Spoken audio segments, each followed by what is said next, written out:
kamu telah memperolehnya dengan cuma-cuma. Karena itu berikanlah pula dengan cuma-cuma. Ada seorang aktivis di paroki ini suatu ketika bertanya kepada saya, "Pastor, apakah sulit menyiapkan homili untuk perayaan Ekaristi setiap hari?" Lalu saya menjawab, "Ya, kadang-kadang sulit. Ada kalanya begitu sulit untuk menemukan inspirasi yang mau disampaikan dalam khotbah. Tetapi kadang-kadang bisa juga bahwa gagasan di dalam bacaan-bacaan datang begitu saja." Minggu biasa yang ke-11 ini, saya cukup mengalami kesulitan untuk menemukan tema homili yang pas. Hingga kemudian setelah berulang kali membaca, saya terpaku pada kalimat terakhir dari Injil hari ini. Ketika Yesus berkata, "Kamu telah memperoleh dengan cuma-cuma, karena itu berikanlah pula dengan cuma-cuma." Ketika membaca kalimat ini, saya terhenti sebentar dan mulai menyadari bahwa saya dan mungkin juga setiap orang dari antara kita adalah orang-orang yang telah menerima begitu banyak berkat, begitu banyak kebaikan di dalam kehidupan kita. Namun saya dan mungkin juga kita sering menganggap bahwa semuanya itu sebagai sesuatu yang biasa.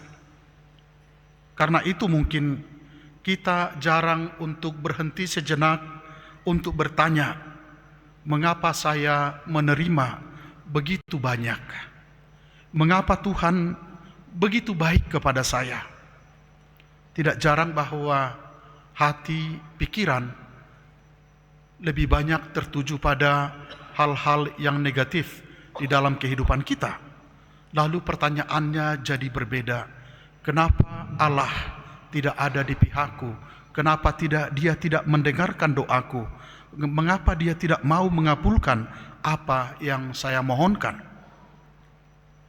Untuk itu rasanya kita membutuhkan waktu sejenak untuk merenungkan.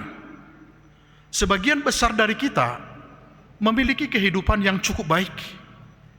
Mungkin kita tidak menjadi orang-orang kaya besar, atau kita tidak menjadi orang-orang terkenal seperti tokoh-tokoh dunia. Namun hampir semua dari kita memiliki apa yang kita perlukan, apa yang kita butuhkan dalam kehidupan kita sehari-hari. Kita memiliki makanan, kita memiliki tempat tinggal walaupun mungkin masih ngontrak, kita dapat memperoleh pendidikan, kita memiliki sahabat-sahabat, orang-orang baik di sekitar kita. Kita juga memiliki akses pada pelayanan kesehatan.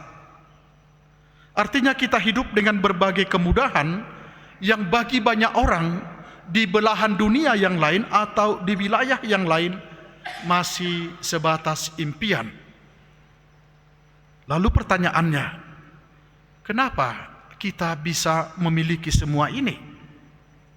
Maka jawabannya adalah karena Tuhan telah menganugerahkan dan memberkatinya untuk kita. Kita tidak memilih dilahirkan di keluarga tertentu. Kita tidak memilih dilahirkan atau menjadi warga negara tertentu. Atau kita juga tidak memilih untuk ada di dalam situasi tertentu. Sesungguhnya banyak hal yang baik yang kita nikmati hari ini bukan semata-mata karena usaha kita pribadi, tetapi juga adalah anugerah Tuhan. Maka kalau kita bertanya kepada orang, apa kabar? Syukur kepada Tuhan, pastor, baik. Bersyukur kepada Tuhan. Maka perlu kita untuk melihat situasi yang berbeda di dunia yang lain. Ketika masih banyak orang yang hidup dalam peperangan, dalam kondisi kelaparan, dalam kemiskinan, atau bahkan dalam kondisi ketidakbebasan. Ketika kita menyadari kenyataan itu, kita akan semakin mengerti bahwa ada begitu banyak hal yang kita miliki, kita terima tanpa harus membayarnya. Tentu anak-anak dan kaum muda juga telah menerima begitu banyak berkat. Sebagian besar dari kalian memperoleh makanan setiap hari, tetapi tidak perlu memikirkan bagaimana harus menyiapkan, tidak perlu membayarnya. Kalian mendapatkan pendidikan, buku-buku yang penting bagi kalian, dan berbagai fasilitas yang disediakan oleh orang tua. Orang tua tidak pernah menuliskan itu dan menjadi tagihan bagimu. Semua itu adalah pemberian yang kalian terima dengan cuma-cuma karena kasih, karena tanggung jawab, karena kebaikan hati dari orang tua. Demikian pula dengan orang-orang dewasa.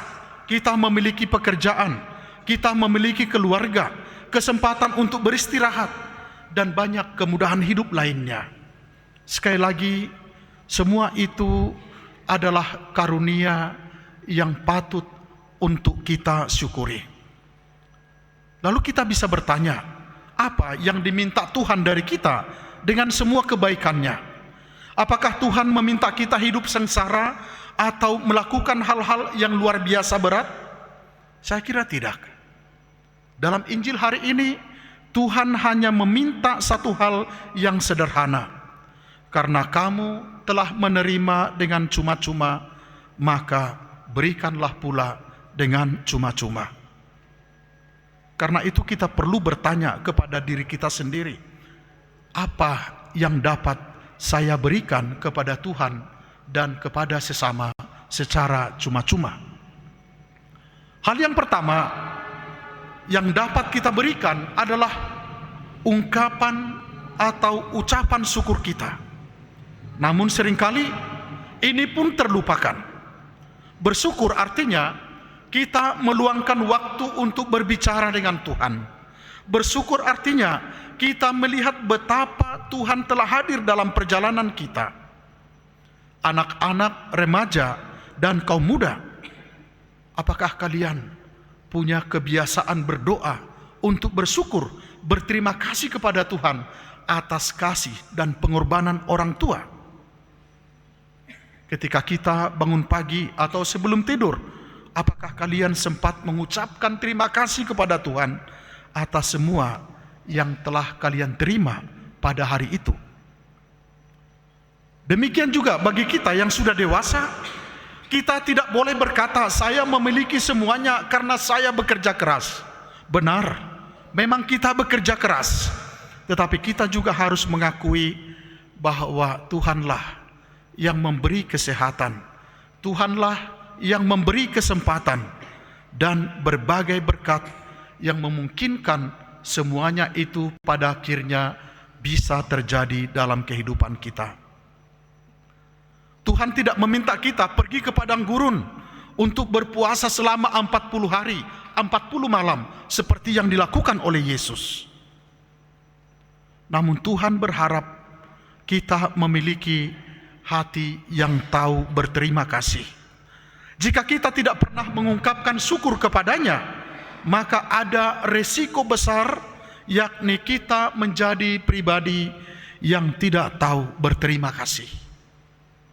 Kita merasa bahwa segala hal yang baik itu sungguh hanya karena kekuatan kita.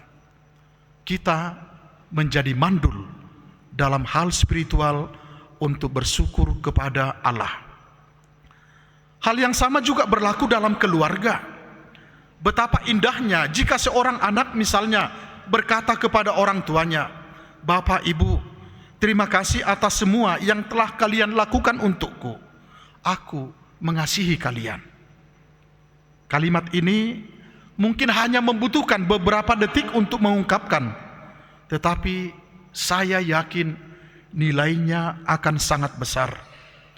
Bagi banyak orang tua, kata-kata seperti ini jauh lebih berharga daripada hadiah hadiah yang mahal. Sebaliknya, orang tua juga perlu mengungkapkan kasih kepada anak-anaknya. Kita tahu bahwa disiplin itu perlu ditegakkan sejak awal, tetapi kasih juga harus dinyatakan dan diungkapkan. Anak-anak perlu mendengar bahwa mereka adalah pribadi yang dicintai dan dihargai oleh orang tuanya. Kita tidak perlu pergi jauh untuk memberi kesaksian kepada sesama. Suami dan istri dapat saling memberi perhatian, pengertian, dan kata-kata yang membangun. Dan ini free, gratis, tidak perlu bayar. Ya. Saya enggak berpikir bahwa ketika Anda mengungkapkan kasihmu kepada seseorang, lalu kamu harus dibayar atau kamu harus membayar. Itu sungguh sesuatu pemberian yang bisa kita berikan dengan cuma-cuma. Itu tidak memerlukan biaya, tetapi kita sadar bahwa itu bisa membawa dampak yang luar biasa ke dalam relasi pasangan suami istri. Hal yang terpenting adalah untuk sampai ke sana kita perlu membuat sebuah keputusan dan tindakan dari pihak kita. Kita harus berani meluangkan waktu, mengucapkan kata-kata yang baik, dan menunjukkan kasih kita kepada orang-orang yang ada di sekitar kita. Dan sekali lagi yang menarik adalah semua itu dapat kita lakukan tanpa biaya apapun. Maka ketika kita datang menyambut tubuh dan darah Kristus dalam perayaan Ekaristi hari ini, sebentar mari kita mengenangkan semua berkat yang telah kita terima dari Tuhan. Dalam saat hening, setelah kita menyambut komuni, mari mengucapkan satu kata sederhana, namun berarti, Tuhan, terima kasih Engkau datang ke dalam hidup saya. Dengan demikian, kita sesungguhnya telah menjalankan pesan Yesus yang menjadi inti dari Injil hari ini. Kamu telah memperoleh dengan cuma-cuma, karena itu berikanlah pula dengan cuma-cuma.